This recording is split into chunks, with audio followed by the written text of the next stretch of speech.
C'est un bel endroit où il se vit de belles choses et où l'enfant ne se réduit pas à ce qu'il nous montre et qui potentiellement est en capacité de s'exprimer et de montrer qu'il est autre chose qu'un enfant turbulent. C'est un projet qui a débuté en 1994. J'avais pris la direction de cet établissement donc, à cette époque et cet établissement était situé non loin de Saint-Albert, sur la commune de Sainte-Foy-de-Longat, lieu-dit Les Fargues. Un endroit magnifique, un paysage magnifique, des bâtiments, c'était des anciennes corps de ferme qui avaient été restaurées. Et puis au fil du temps, bien sûr, les normes se rajoutant aux normes, au niveau de la sécurité, il était devenu difficile, voire très coûteux, de pouvoir satisfaire un petit peu toutes ces normes et de garantir ainsi la sécurité au niveau de l'établissement.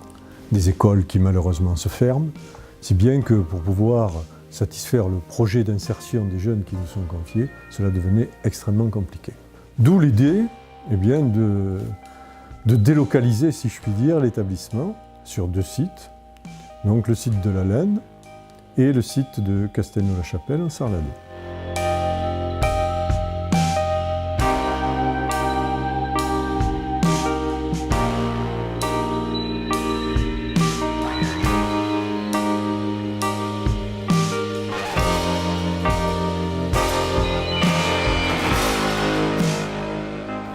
Pédagogiquement, on a toujours opté pour l'enfant et pas là pour simplement apprendre des adultes, mais l'enfant, il a des ressources propres qu'on va se débrouiller à développer, et qui prennent confiance dans le fait que il est capable de faire des choses. C'est quelque chose qui est extrêmement, enfin c'est vraiment très, très transversal. Tous les enfants ont un manque cruel de confiance en eux, sûrement lié avec leur manque affectif. Dans la main, qui m'a mis là? Qui m'a mis là? Si frayer.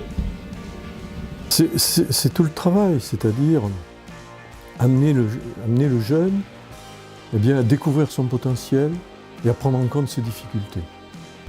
C'est la base de ce travail. Et en chacun de nous, il y a un potentiel.